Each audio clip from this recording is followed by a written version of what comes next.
full 9-iron for him. They're going to go nuts when he hits this thing.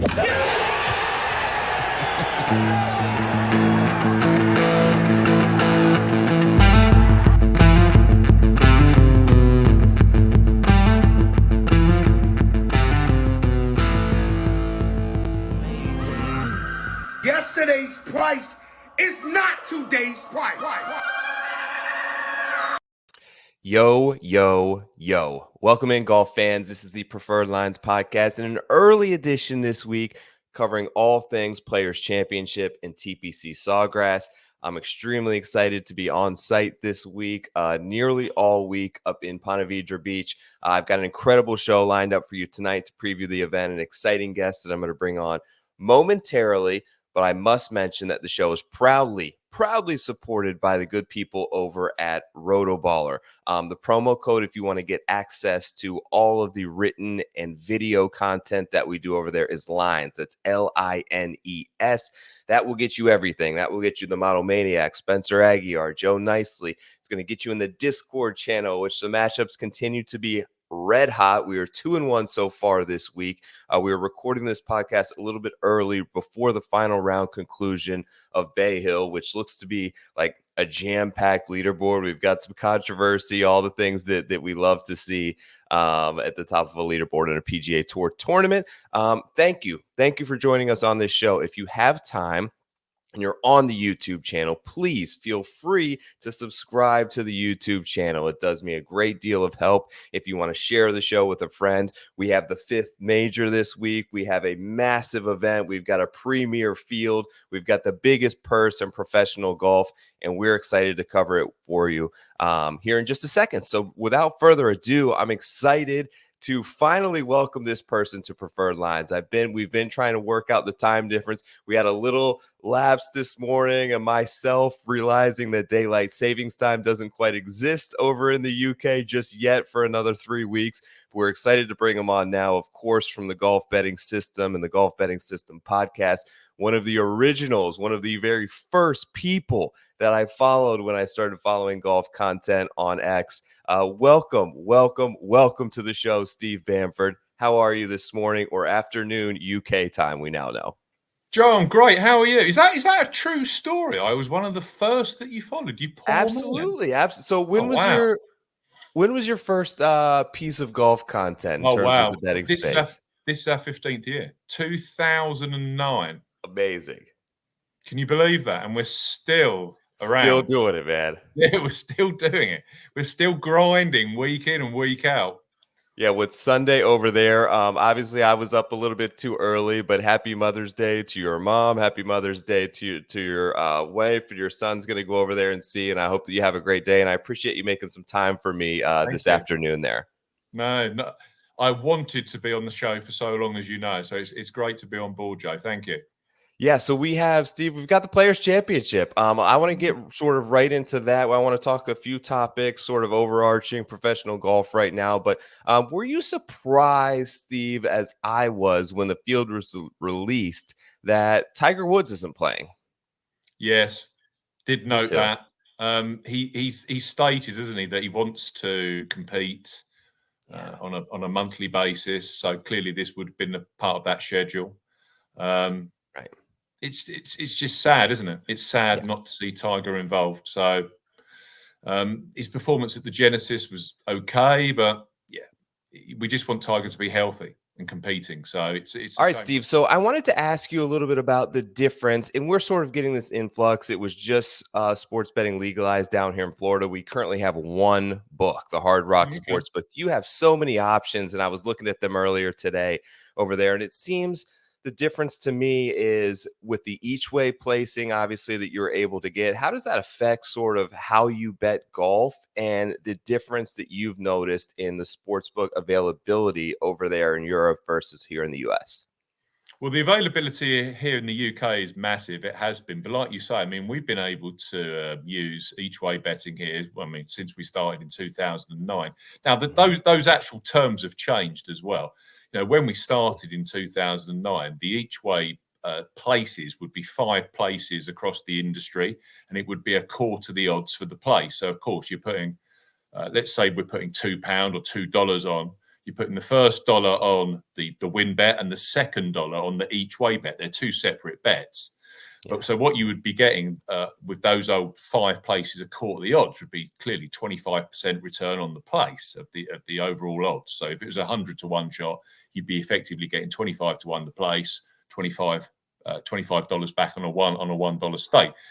That's, though, disappeared of late, really. What you tend to get over here now, there's still some of that around, but it tends to be a 50 odds on the place. So that's obviously 20%. But what you do get is extended places. Yeah. So we have sports books over here like Coral, like Ladbrokes, who are regularly offering 10 places each way on PGA Tour events. That tends to be full field events. Bet365 are another one. They have extended market an each way extra facility where you can actually place 8 places each way or even 10 places each way and 12 places each way, all at a 50 odds. Now, clearly, the odds come down on those players.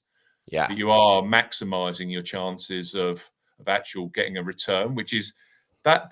And for Bet365 and for others like Boyle Sports, that 8, 10 and 12 places each way is available on short fields like this week at Bay Hill, which is a phenomenal product, really. Yeah. Is that But when then, you bet even at the top of the board, Steve, like if you were going to take, let's say, a Xander or a Patrick Cantlay, someone in that 15 to 20 to 1 range, are you always taking the each way option, or is there some point where you cut it off and say, I'd rather get the extra 2 points on the outright and forego that? Well, with Xander, he doesn't tend to win, does he? So No. I don't know. So, sorry. But I suppose it depends on what kind of strategy you're using. I always look at it. I mean, if you're betting a longer price and say, I don't know, what would be a great example? Like a Matty Schmidt this week. He went into that Puerto Rico Open with a form of just everything miscut. But you can tell with Matty Schmidt, he's a good player at that kind of level on a birdie fest, which the Puerto Rico Open is going to be. And then lo and behold, he's T2 going into Sunday. That kind of bet, he would have been around about a 66 to an 80 to 1 chance over here.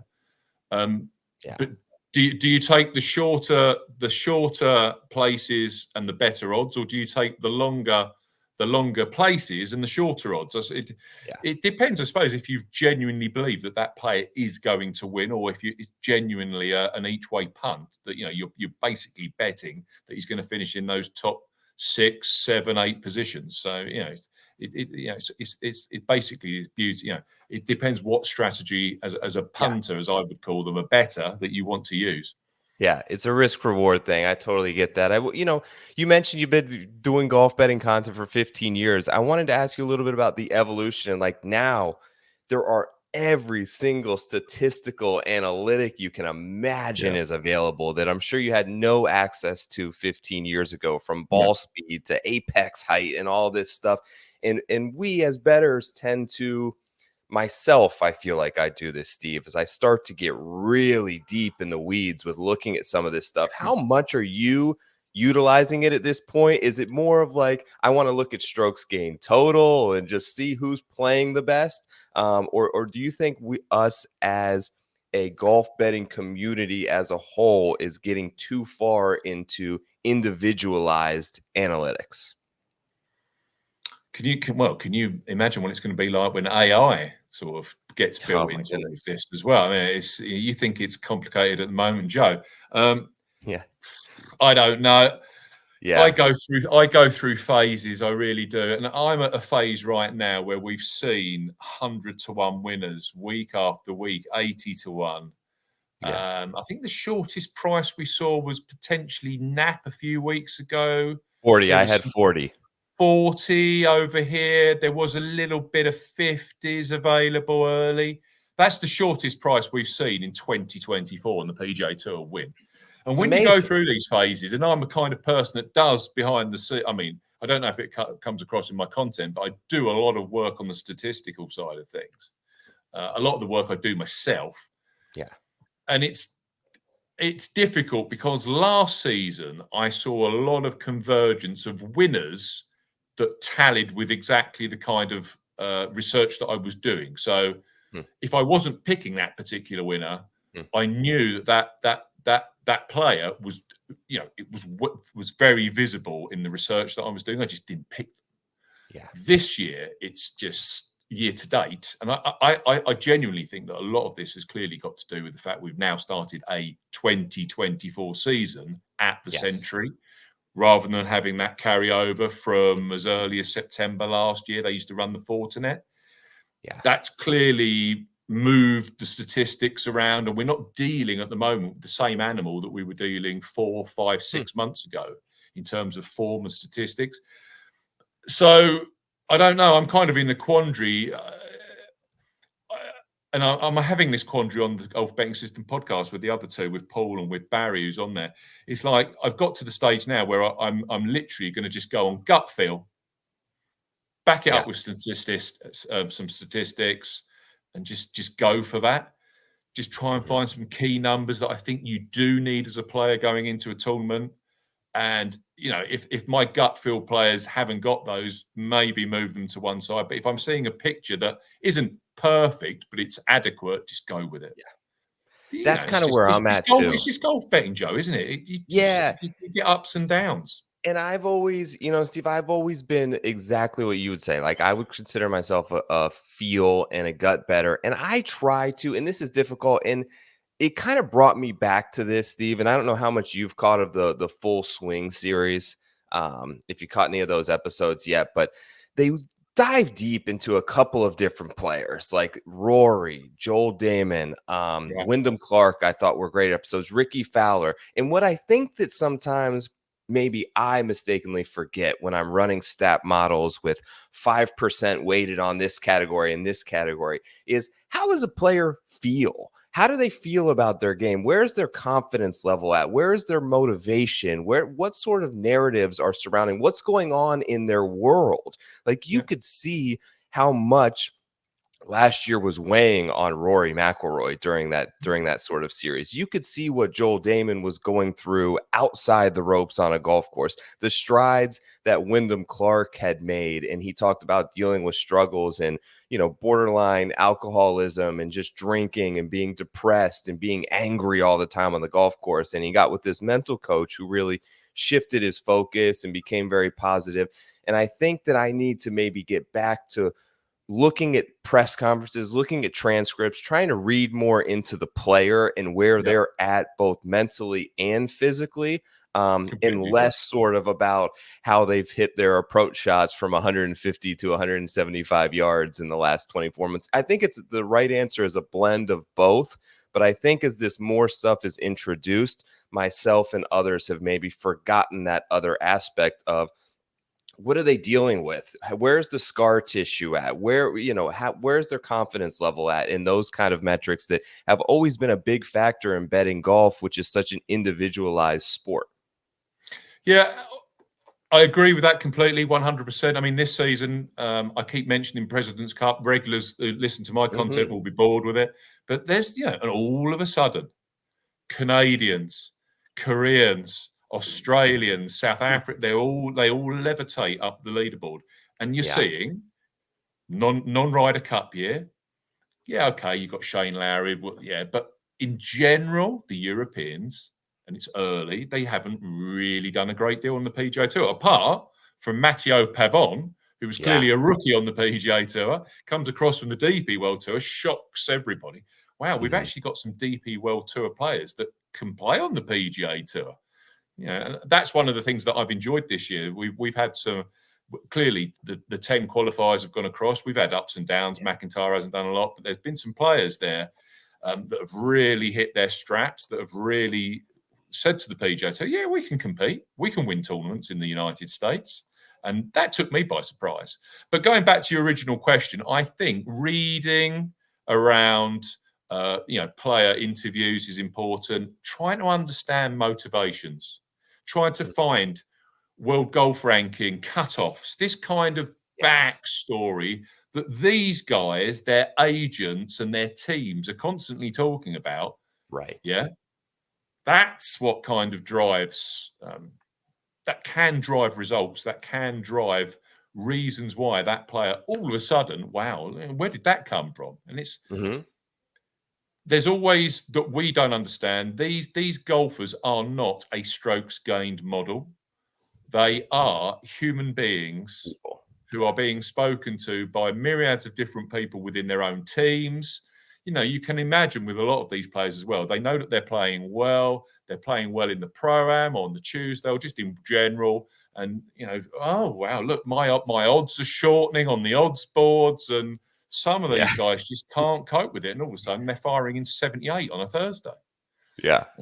It just happens. And you can, over time, you do pick out players that statistically, from a modelling perspective and a strokes game perspective, are excellent players because most of them are. But they just haven't got strokes game mental strength. Yes, that's a great point. We're trying to find winners.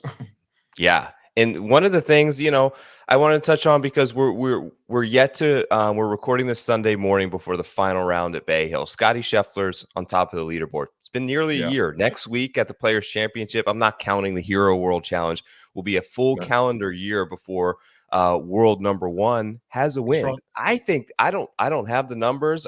Maybe I need to tweet Justin Ray or someone, but I would imagine it's been a long time since the last world number one hasn't won within a calendar year if he doesn't win this week.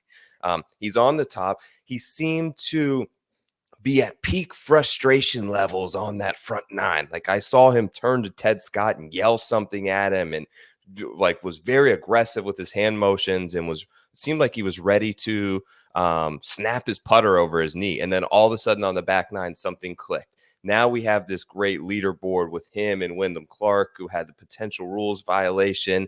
But it looks to be sort of shaping up at Bay Hill this week. What do you think in terms of the final round? Are you looking for anything specifically that could dictate how you may bet the Players Championship next week? Yes, there are certain key statistics I'm really, really keen on this week. We can go into that in slightly more detail in a short while. But if you're asking me, Steve, who's going to? I've got with that kind of field, with that kind of gap between what I mean. And isn't it refreshing? I don't want to go off on this, but isn't it refreshing to see a PGA Tour tournament that isn't 17 to 24 under par, the winning score? 100%. Yeah, that's actually got some rough that's penal, some greens that have a little bit of release on them. Yeah, that's putting up a stern test. And all of a sudden we've got the elite players on the PGA Tour competing going into a Sunday. Yeah, and you know what? Last week, and I'm very close. I live a few minutes down the road from PGA National. Yeah, and I know you do. The PGA Tour, I think, is implementing this, where I don't know the name of it. It's some sort of tournament setup committee, where I think the idea is eventually they want to take over the setup on all tournaments across the board. And they made some changes to PGA National with widening the fairways, softening the golf course. They changed number 10 to a par 5, obviously. Yeah. And I hope that they don't do this. And I hope that they will continue to reward superintendents who will push the limits on actually having penal and difficult rough. I don't care that the players complain about it. I think that the majority of fans and the majority of people that, are trying to watch this event on television prefer not only to see bogey and double bogey in play, like we saw happen to Will Zalatoris on the back nine. If that rough isn't up, he never makes that bogey. Yeah. Like, that is exciting. That is dramatic. And it also, in turn, gets you the best leaderboard, which is what major championships in places like the US Open and the Open Championship have always understood, that if you make the test tough, the players that are more equipped to take that examination will rise to the top. I think homogenizing the PGA Tour from a scoring perspective is the wrong thing to do. Mm-hmm. And we've always seen with the PGA Tour, yes, you get your American Express tournaments, the old Bob, I classify it as the Bob Hope lottery from years and years ago. Yeah, 30 under par, get that. But we also used to have, and you'd get your transitions, the Copperhead course at Innisbrook. Mm-hmm. You would get Quail Hollow. You would get major championship venues and tougher venues like the Florida Swing, where the scoring was, anything under single digits, so 11, 12 under, would be winning that tournament. And if you were sort of 7 to 8 under, you're probably top 10ing. Yeah. This journey of, I think what they're trying to do is appease the players, Right. to try 100%. and stop players complaining, and then getting to a point where they go, we're not going to stick with the PGA Tour, we're going to go to Live. Yeah. I think Well, that's everything is kind of the direction. Everything, it feels like, from the increase in the purses, from the shrinking of fields in these signature events, which actually some of the players have been for this week. I heard Wyndham Clark and Rory talk about it, I believe, and then some have been critical of, like some comments from Lucas Glover. But I think these increasing the purses, shrinking the fields, making the tournaments easier is all to appease the players. And I think what they're seeing is ultimately what ends up happening, though, is you get a Jake Knapp, which we care about, and you get a Grayson Murray, and you get these guys who win, but they're losing viewership. I think they're losing fans and the separation in the game. How much have you tracked Live? I mean, I know, like, where I woke up this morning and saw, Anthony Kim shot a 65 today, which was great for him. He was 5 under par, I believe, which was good to see. Yeah. I had wondered before that how some of the Live players, if they were all on board with him sort of joining that tour. They've relinquished the OWGR. We get what is considered the deepest, best, what had always been considered the deepest and best field in golf at the Players Championship. And part of me is a little disappointed that I feel like in my opinion, a third of the top 25 players in the world aren't going to be here this week. Do you think within, I'll say 2 years, Steve, that this thing comes back together and that these players are allowed to rejoin and play sporadically 3 to 4 PGA Tour tournaments? Or is this merger cooled and dead in the water? I hope it happens. Okay. From the way the politics has moved since Christmas and just before Christmas, with the deadline or whatever, it would look like that the actual split is hardening, which is far more concerning. Yeah. Because from a PGA Tour perspective, and from your perspective being there over in the United States, of course, the United States has always been number one for golf in the world. The PGA Tour was the biggest tour. It's the biggest market for golf. Understand all of that.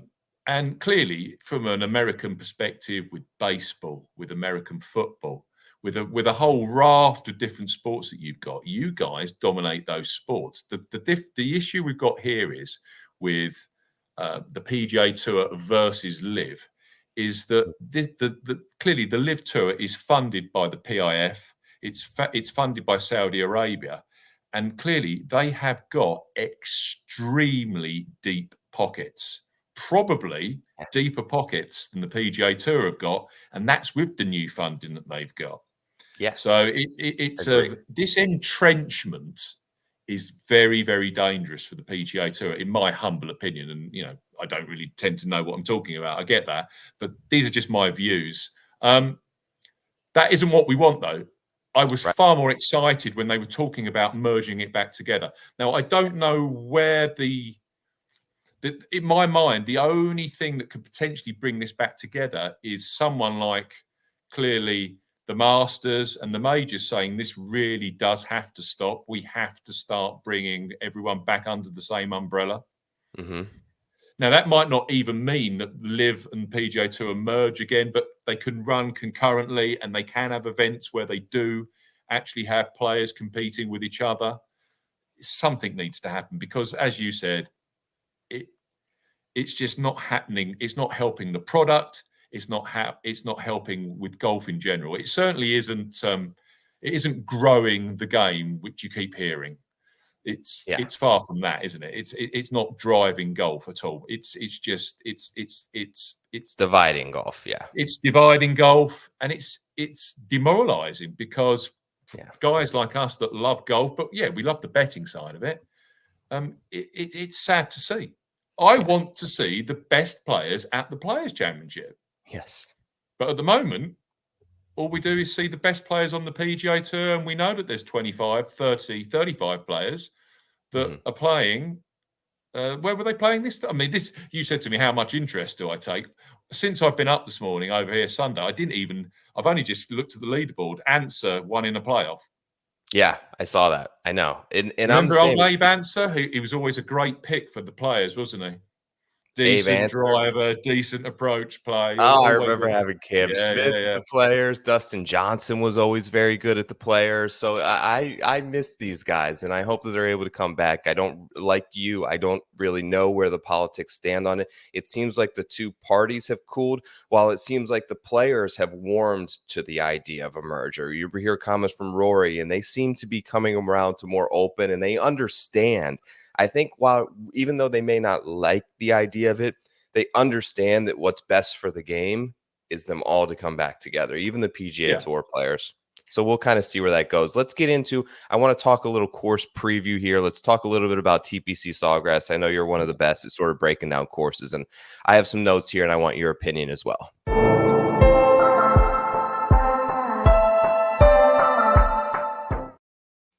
Okay, here's what I got, Steve. 1980 Pete Dye design. Pete Dye is back. Typically, what I think of the Sawgrass, it is carnage. There is the most severe penalty for a very minute miss of any course on the PGA Tour. Over the last 6 years, I have in my notes that about 50% of first timers have made the cut. Very few finish inside the top 10. So it is a little bit, in my opinion, of a course history spot. The rough is up once again. I'll be there next week. Excited to see it. But last year they moved it from a 2.5 inch to a 3.5 inch rough at TPC Sawgrass. We saw it play a little harder. And that, according to the GC SAA, is going to be back at 3.5 again this season. They tend that they say in their thing that water is in play on all 18 holes.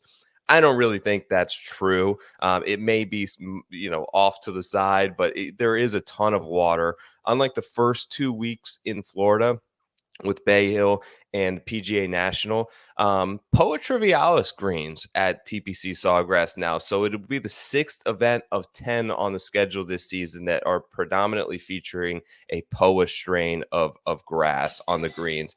5,500 square feet, and the greens nearly 2,000 feet less on average than what we saw at Bay Hill.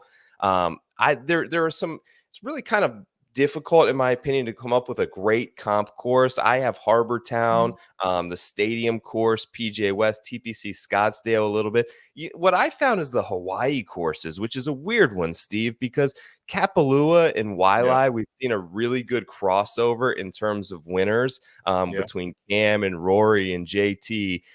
It is the par threes here are very unique. Of course, everyone will know the 17th hole for the Island Green is the most famous hole probably in golf, but it is the shortest total yardage cumulative on the par threes of any course on the PGA Tour. Data Golf has it ranked as the 7th most difficult in terms of putting course on tour, and the cut probability is just very, very hard to predict. I think it was 2020. It was the year before COVID, so it may have been 2019. I had that 16 of the top 32 players on the odds board that week, so half of the top 32 missed the cut, which is almost impossible to think of in terms of any other tournament being like that. Scotty Scheffler won last year in very anticlimactic fashion by 5 shots at this event. That was, of course, his last win. And interested in your sort of thoughts on this as someone who's gone back and probably covered this event and has historical stats dating back 15 years, like you said. In 2019, they moved this event to March. It has not played nearly as firm or as fast since. Multiple players, including Rory and Justin Thomas, have made comments that they essentially threw away all their old notes from prior to 2019. Is that something that you have done? Are you looking at any data from before then, or did you pretty much have to rewrite your opinions on the golf course over the last 5 or 6 years? I think we're four renewals in now on this March timing, and I have effectively written off all of the previous data. Okay. I'm just working through McIlroy, Thomas, Cam Smith, Scotty Scheffler. So 16 under, 14 under, 13 under in absolutely horrendous conditions. Cam Smith. The 1 year. Yeah. Yeah. And Scotty Scheffler, 17 under. Now, bearing in mind, did he win by 4 last year? 5. So even so there you go. I mean, the guys that was finishing second were still shooting 12 under. Yeah. It just shows you. I tell you what, my summary for this course is. I wrote a little ditty on this yesterday, actually, for how short the stadium course is, yard for yard. It's probably the most difficult short course on the PGA Tour.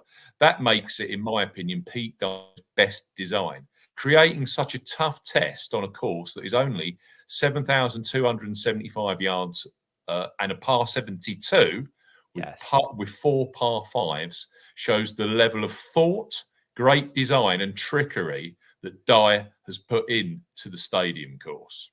Yes, that's crazy. By the way, they have actually extended one of the par 4s this year. Which one? I didn't know if you were aware of that. They've extended the par 5 ninth.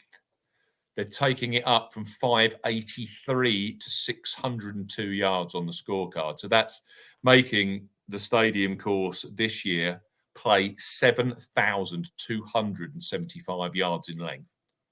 Okay. Still short. I mean, it's materially isn't making huge difference, but having a par 72 of sub 7,300 yards with 4 genuine par 5s, and you see scores. Okay, Scheffler won by 5. You know, you've got guys there shooting 12, 13 under across. It's just an incredible design. The penalties here are so stark. It's amazing. If you're a DraftKings player and you constantly fade chalk, the Players' Championship is just like heaven for you. It's heaven for you, isn't it? Yeah. Here's your week, because then you think like you can miss by 1 yard can be a great look at birdie or potentially an eagle and double bogey. Like I had, Scotty played, I believe, last year in the final round with the two closest to him headed into that, and he had a big lead, were Min Woo and Cam Davis last year, and they both shot 74 and 76. So really no one threatened him. Tyrrell Hatton shot a final round 65 to sort of move up. I have here, if you're with us on YouTube, sort of how the course played. You see 16, of course, is the easiest hole on the course. The par 5 there played nearly a half a stroke under par. 18, though, I think it's a great finishing hole, was the most difficult and is the most difficult every single year, every single round. 472-yard par 4 that played nearly 3/10 of a stroke over par. And then 17 always plays over par, particularly on Sunday. They made the change. What was it? Is it the 12th year played? They turned it into a drivable par 4 that then no one wanted to drive at, so then they've changed it back to a standard kind of length. Yeah, it looks like last year on Sunday, though, it played 307, was the second easiest hole on the course that day. But yeah, it's like you mentioned, for me, if I'm going to look in one data point more than others this week, I'm going to just weigh approach play. You look at the guys on the leaderboard last year, and they all sort of dominated on approach. I believe so here are the top 5 on approach last year. It was Morikawa, number 1, Hoagie, who finished in 3rd, Hatton, who finished in 2nd, Scheffler, who finished in 1st, and Victor Hovland, who finished in 3rd. So 4 of the top 5 were also in the top 5 in approach, which isn't extremely uncommon. Rahm was also up there last year, I should mention, but if you're looking at the data, but he actually only ended up playing 1 round of this tournament last year and withdrew with a stomach virus, which coincidentally I dealt with earlier this week and was no fun. But if I'm going to weigh one stat more than others this week, I'm definitely looking at approach play more than anything else. What about you, Steve? When I look at the going, through this March situation, so we've moved to March, softer course, overseed, whatever. If I just look at where the champions have ended up for each individual skill discipline, just average it through. Strokes gained off the tee, an average of 21st place of those that missed the cut, made the cut. Okay. Approach 5th, around the green 15th. Tee to green 10th, strokes gained putting 34th place. Wow, that's incredible. And that's with Cam with that amazing. Cam had he gained a million strokes putting when he won. And Joe, this is the point, isn't it? Strokes gained putting last year, Scotty Scheffler 48th. Yeah.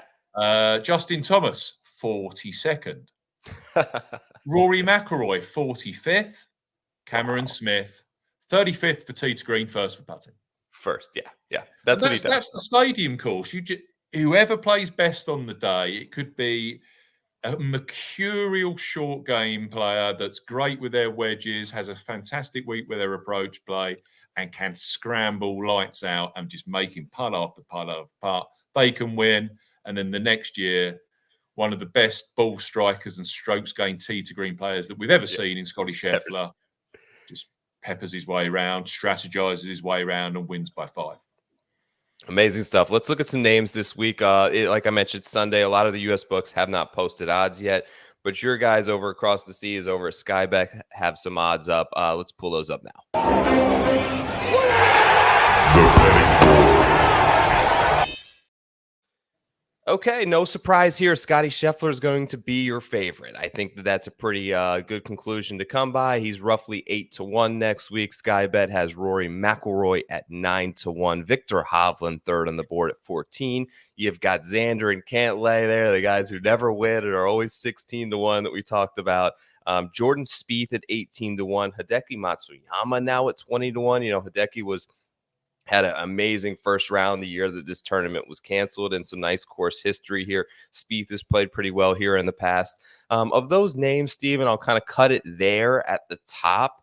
Anyone that you have interest in betting and you're going to have your eyes on when the full, array of sports books release their numbers next week? Personally, I'd take Scheffler over McIlroy. Okay. I just think for a guy that is so strategic from tee to green, interesting from his winning notes last year, how he mentioned that, they were strategizing about where the best leave was to come up short of greens rather than go too far, because they knew that if they missed the green either side on one particular hole, it was pretty much a bogey. It was that level of detail that Scotty Scheffler has. And we know it's not a putting contest. Saying that, the new putter seems to be working better at Bay Hill. He's positive. Yeah, I know it's marginal, but at least it's marginally positive. That's all he needs to win. All he 8-1, of course. It's not a great price that's getting me jumping out of bed in the morning. But personally, I would take Scheffler over McIlroy at the price, over Hovland at the price, and over Cantlay and Xander at 16s. The one player in there that I do like is Matsuyama. And we know with Matsuyama, when he finds his game, he wins in clumps. He can string wins together. He can win 2-3 tournaments in 3-4 outings. I think Matsuyama is a guy, and especially with these POA trivialis overseed greens. I think this is something worthy of discussion, Joe. Just to point out to the viewers and the listeners of the podcast, these greens are POA trivialis overseed across Tiff Eagle Bermuda grass. Courses that have the exact same green agronomy are TPC Scottsdale, Copperhead at Innisbrook, where they play the Valspar, Harbour Town, and TPC Louisiana, where they play the team event. They also have similar greens at PGA West. They've got Tiff Dwarf Bermuda grass. You've got TP San Antonio, where they play the Valero. They're champion Bermuda grass, and so are the ones that they've got at Quail Hollow. Where did Hideki traditionally dominate for a period of time? It was at Scottsdale with these POA trivialis overseeded greens. I think they play with less grain. I think they play a little bit more bent grass-like, and Hideki has always been the kind of player that's far more bent grass positive than Bermuda grass positive. He clearly gets on well with the course. It's the Hideki number. That's the kind of my early lean on Sunday that we're recording this is Hideki Matsuyama. Yeah, I looked at Rory. I want a reason to take Rory. There are some strides that he's made. The putter came around. He had a fantastic back nine on Saturday at Bay Hill. I love the fact that he's changed his schedule. And he talked a little bit about this at Full Swing. And I had wondered, I think he's kind of missing the obvious one, in my opinion. And I've said this sort of for years, but he talked about his frustration with majors, and he's good enough to finish top 10 in these events, but he doesn't feel like he's good enough to win, and he just wants to tear it down to the studs basically and rebuild. In my opinion, he should look. Rory takes so much, and he would never put it on anyone else. He wants to take accountability for everything. I think he could use the caddy change. Hasn't won a major with Harry.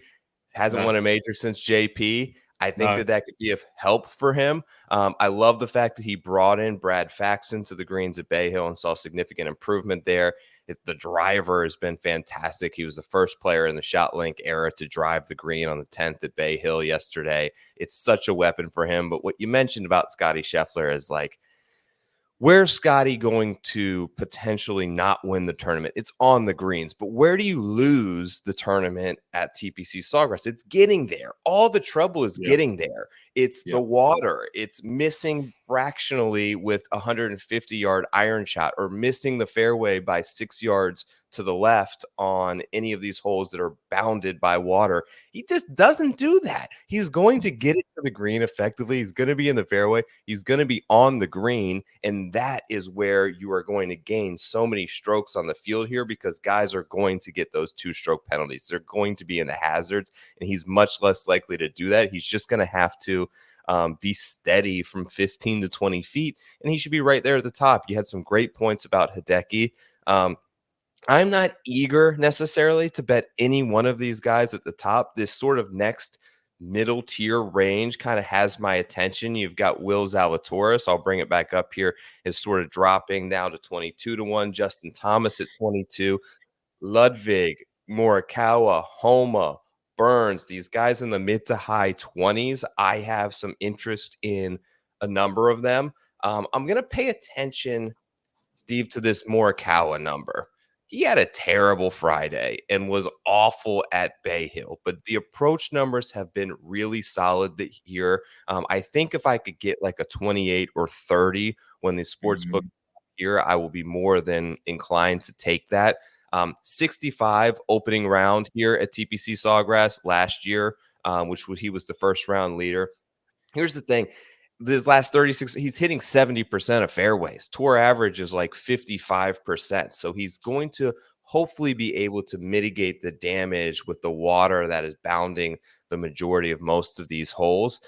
He led the field last year in strokes gain approach. He gained over 9 strokes on approach at this event last year. I think that the yardage being shorter, you mentioned it's turned into, can you hit the fairways?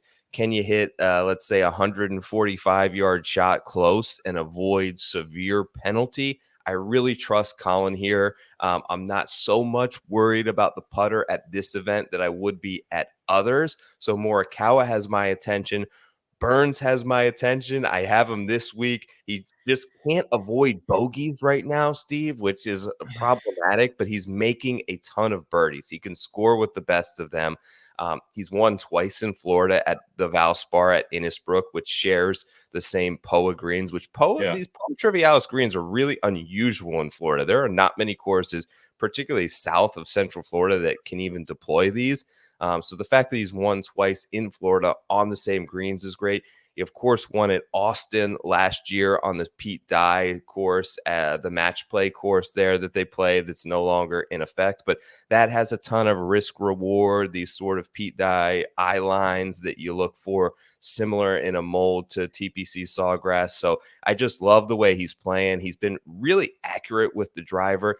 For me, it's just about mitigating damage. I know that he's good enough to make birdies. I know he's going to score on the par fives, avoid the water, which is a tall task for him. And I think that he could find attention, but they have his number now at 28. Same thing, 28 to 30, I think are good prices. And those are the two guys in the central range here that sort of have my attention. How about you? Just a point you raised there, Austin Country Club, that also shares this Tiff Eagle Bermuda grass overseeded with Poa Trivialis. So I didn't mention it earlier because it's not on the current list. But yes, that's a very good spot. Just out of interest on Sam Burns, 5 PGA Tour victories, 4 of them on Bermuda grass, 3 of them on Poa Trivialis overseeded greens. Scotty Scheffler, 6 PGA Tour victories, 4 of those on these Poa Trivialis overseed greens. So they absolutely thrive on them. Yeah. That's worthy of note, in my opinion. Why is it about Sam Burns you like? I mean, bearing in mind that I've tipped Sam Burns at Phoenix, Riviera, and this week at the Arnold Palmer. So I'm on the Sam Burns boat. I'm on the bus. What is it about him that you like so much? I like the way that clearly from the southeast of the United States, from Louisiana, he just tends to get on well on Bermuda grass golf courses and courses that tend to be sort of flat and this kind of Florida feel to them with water. So I think Burns is a good shout for next week. Is that the kind of angle that you're coming from, Joe? With Burns? I think he possesses all the tools. He's a terrific athlete, big, strong, powerful. He's honed in his dispersion with the driver. Yeah. He's hitting more fairways on average this year than he ever has. Yeah. Has shown the ability to win in a young career. I don't feel like he's that far off from a Xander Schauffele or a Patrick Cantlay. I really don't. I mean, those two have been great in sort of Ryder Cups, but you look at who's won more in the last 3 to 4 years, and Absolutely. it's Sam Burns. And I Yeah. feel like he's what he's really lacking right now is a big time performance and a Sunday in contention at a major championship or a big time event like the Players. And should he take that next step, whether it be this week or whether it be Augusta National or whether it be Valhalla, which I think is a great fit for Sam Burns. Once he's there in a final group on Sunday and he's within 1 or 2 of the lead, I think he starts getting that recognition and we start to price him in that 18 to 20 range. But I do still feel like you're getting that discount on him at this point. And I feel like the caliber of his play is right there with the 4th, 5th, 6th best player in the world, whether it's Cantlay, Homa, Jordan Spieth, these type of guys. I think that he's within that mold. I think that he's more powerful than them. I think that he can make birdies with anybody on the PGA Tour. Right now, I think it could be potentially about decision making in situations where he gets himself out of play and just trying to find a way to make par and even make bogey in some situations. I followed him closely this week, and it seems like he's 1 back, and then all of a sudden he's 4 back because he'll make a key mistake. But I just think that he's ready and primed to sort of make the next step in his career, and he's right on the precipice of being what I believe to be like a top 6, 7 player in the world. I'd tell you what player at a deeper odds that I will throw out there, and you can shoot me down in flames. And he actually, for the first 2 rounds at Bay Hill, performed brilliantly, especially with, guess what, his approach play and his around the green game. And that's what I really want. Someone that's literally right now decent with the approaches and very, very confident when they miss a green, around the green, chipping. Brian Harman. 66 to 1 Sky Bet have got him priced up at, and he's in the top. I know the world rankings, blah blah blah blah, but he's in the world's top 10. 66 to 1 on Brian Harman is a price that I'm going to find difficult to actually turn down, especially if he has a decent Sunday at Arnold Palmer. He's the sort, you just look at where he's played well. He comes very much from that sort of Cam Smith school you mentioned. Very good at Kapalua. Cam Smith, of course, won the Sony Open at Waialae. Yeah. You look at where Harman's results are. It's a very similar pattern to what you see out of Cam Smith. Similar kind of players in a way, aren't they? Not so great off the tee, but fantastic. With an iron and fantastic around the green and very, very strong putters. It was just interesting that Harman seemed to have found something in the opening Thursday and Friday at Bay Hill, where he has been struggling for most of the season so far. But that 66 to 1 number on Harman, I think, is a particularly strong number. What are your views on Wyndham Clark and TPC Sawgrass? Do you think it's a course that can correlate to him as well? I do. I feel like he's underpriced as always right now. I mean, if we're talking world rankings, I think he's number 7. Should he win this week in Bay Hill, he probably vaults into the top 5, and that would be his 4th win. Would you take Russell Henley at 40 to 1, or would you take Wyndham Clark at 40 to 1? For me, it's not even a question. And Sung Jae Im's a mess. Jason Day is all over the place. Yeah, you take Wyndham Clark. Yeah. So yeah, he's another one that I'm putting some serious thought into.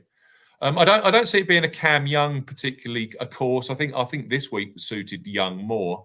You know, buccaneering off the tee. I think somewhere like Sawgrass will. I think it frustrates players that if you look at their stroke tee to green numbers, I think it frustrates or it takes a lot of mental strength for players who, when you look at their breakout of tee to green, be it off the tee, around the green, and approach, a lot of that tee to green positive number is off the tee. I think this Clark course plays far more to those that are better with their irons and have a very, very strong elite around the green, around the green and scrambling game. And that to me shouts not so much Cam Young or a Will Zalatoris. It's those more compact players. It's we mentioned him earlier. It's like an Abe Answer. It's like a Colin Morikawa. It's players that, because around TPC Sawgrass, you can gain serious off the tee by hitting the ball moderate length and dead straight. Simple as that. And you read a lot of quotes from players saying it doesn't matter if you're either Rory McIlroy or you are an Abe Answer or a Colin Morikawa. You're pretty much, your approach play is in the same 20 to 30 yard part of every fairway on a predominant amount of these holes. Absolutely. Yeah. Yeah. It's a club down golf course, isn't it? It's club down golf course. Yeah, but they have mentioned since they moved to March that I know Rory mentioned he's able to sort of deploy the driver a lot more here. It will depend on the conditions. I feel like there's not much rain. It's early. This is the Sunday before. It doesn't look, because I checked the forecast because I'm heading up there. It doesn't look like there's going to be much rain this week. No. It all looks pretty good. But we have had the rainiest winter I can ever I've ever had here in Florida. This past year has been the worst, and I've lived down here for 12 years now. It's just been nonstop, and you see the softness.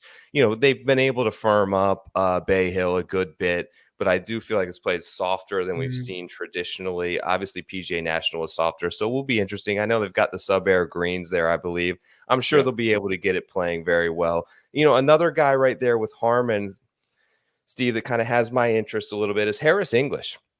I have him this week. Joe, Harris English again. I've been all over him so far in 2024, and then you look at Harris English's TP Sawgrass form, and you go, "What? How can you miss so many consecutive cuts here?" Yeah. But theoretically, he's straightened the driver a lot this year. Mm-hmm. His driving's become a lot straighter, a lot better. And we know with English approach around the green, fantastic Bermuda Poa Trivialis putter.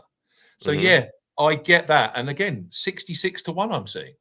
Yeah, 66 to 1. He's playing great this week. He's top 5 in approach at Bay Hill. I'm on him. I think he was 17th at Waste Management, 7th at Riviera at Genesis. So he's trending, but you're right. Obviously, the course history is problematic. It's tragic. Yeah, it is. That doesn't mean it's going to stay, does it? No. I have interest. If it's 66 or 70, I'll probably be there. Yeah, completely agree. Any long shots? Let me give you two real quickly that I like. Also, a guy that's top of the approach list this week at Bay Hill was really good last week at PGA National on approach, where historically his numbers were horrendous, and ended up finishing. I think I mentioned ended up finishing third at this event last year. Tom Hoge is 150 to 1, and the other one I have is, I don't know if he's still here. Let me see if I could find him now. They may have dropped his price since I looked. Okay, he's down to 100. He was 150 when he sent me this a few days ago. But Eric Van Rooyen, this guy's playing fantastic golf over the last 6 months. One of the best ball strikers anywhere in the world. Should be a great fit for him. Played unbelievable at PGA National. He's just been in really good form. He had a great run at the Players. I'm not sure if it was last year or the year prior, but but I think is another great fit. If they continue to price him in triple digits right now, those are two guys in the sort of long shot range and a season of long shots that I will definitely have my eyes on for the Players Championship. What about you? You got anybody like really long odds you like? Great question. Just take last year, 125 to 1, Tom Hoagie finished third. You also had Cam Davis in there at 300 to 1. You had Minwoo Lee at 150 to 1. Rose Couple of was 100 to 1. yeah. David Lingmuth, 1,000 to 1, and he placed in the each way places. And Justin Sir, 200 to 1. It is going to happen. You are going to have elite players ejecting, and you will get players coming from a lot further down the actual odds board placing. Oh, who do? The one player I do like the look of at the moment, who I think is playing particularly good golf, would be Tom Hoagie. There's also something potentially in a Austin Eckroat, do you think? Because he's playing some absolutely fantastic golf at the moment. And I believe he was quite close to the top 10 at the Arnold Palmer before the wind got up yesterday and blew him off the course. But I think something like this that's going to be not single digits winning, but that 12 to 15 under par might suit him a bit better. I mean, Austin Eckroat is playing some phenomenal golf right now. I'm seeing 150 to 1. Yeah, and my buddy Ryan was talking about this. You know, we look at Shane Lowry this week, and we tend to sometimes zoom out too far, I think, in analytics in golf. And we're looking at, you know, when you look at the last 36 rounds, Steve, for some of these guys, you're going back to August. Yeah, for some of these players. Like if you zoom in and you just play the guys who have been really good over the last month and you shrink it down to like 12 rounds, who in these type of players, these long shots players, I feel like this is of extra importance. They aren't going to sustain form. No. For 36 rounds. That's not the type of players they are. There are 75th ranked players in the world. When you look at Van Rooyen, when you look at Hoagie, when you look at Eckroat, when you look at these guys, you expect them to peak and then it's naturally going to come back down throughout the year. So when you look at someone who is playing with, you know, extreme confidence, I don't mind it at all. I was looking back. So Van Rooyen didn't play the players last year, but in 2022, he led the field. He gained 11.3 strokes on approach at the players. So he was up near the top guy of the in great leaderboard form right now. What about Kashmir Keith? 125 to 1 on Kashmir Keith. He's playing some fantastic golf from tee to green this season. He's flying from tee to green. I don't see Keith Mitchell winning. And we were talking at the top of the show about taking each way places. I would take as many each way places as physically, humanly possible on Keith Mitchell. But he's the sort that would be around that bottom of that top page of the leaderboard, or someone that would come off the pace on a Sunday, firing a 63, and lo and behold, finishes tied for 7th. He's that kind of player for sure. I love it, man. Well, I know that you've got a big day ahead of you. You're going to see your mom out there, and happy Mother's Day to her and all the other mothers over there in England. Thank you for joining me, Steve. What all do you have planned this week in terms of content, in terms of podcasts? When is your show coming out? And let the people know where they can all find that. Betting preview will be out Monday lunchtime over here in the UK. So that's kind of, it'll be like 7 a.m. Eastern over in the States. That's a golf betting system. You can come to the Steve Bamford Golf YouTube channel. There'll be a golf betting show on Monday. And then, of course, the Golf Betting System podcast. We're actually hitting this week 750,000 downloads with our Players Championship podcast. So we've hit 750,000 downloads on our golf podcast this week. So come along and give it a listen. There'll be myself on there, Paul Williams, who tends to look after the DP World Tour, and Barry O'Hanrahan. They're in really good form. They've picked up Matsuyama. They've picked up Knapp. Paul at the moment is on Sean Norris, who's literally tied for the lead on the DP World Tour as they go into the heart of the back nine right now. So those guys are on really hot form with their tips. So yeah, come and take our content. It's Golf Betting System. You can follow me at Bamford Golf on X. At Bamford Golf. If you aren't following him, he's on the Mount Rushmore of like the 4 people you have to follow in this industry. I really appreciate it. It was an honor to have you on Preferred Lines, and would love to talk again soon, Steve. Thank you. Have a great Sunday, and best of luck next week at the Players Championship. Look after yourself, Joe. Thank you. All right. Have a great one. All right, gang. Great to have Steve join us. Like I mentioned, the show is out early this week. I hope that you enjoy it. Share it with a friend. We're gearing up toward major championship season, March through August, right? This is when us people who create golf content really rely on you and hope that we can reach some new ears. Hopefully we can get some new eyeballs to see us. And by you subscribing to this show on YouTube, that helps me reach those goals. I appreciate each and every one of you. Like I mentioned, I'm going to be on site at the Players. It is the very first time. I've been trying for 2 years maybe to get the PGA Tour to credential me into a tournament. They finally have given me a badge. I'm going to be in the media room. I don't know if I'm going to ask any questions yet. I'm a little nervous about it, but I'm going to feel my way around.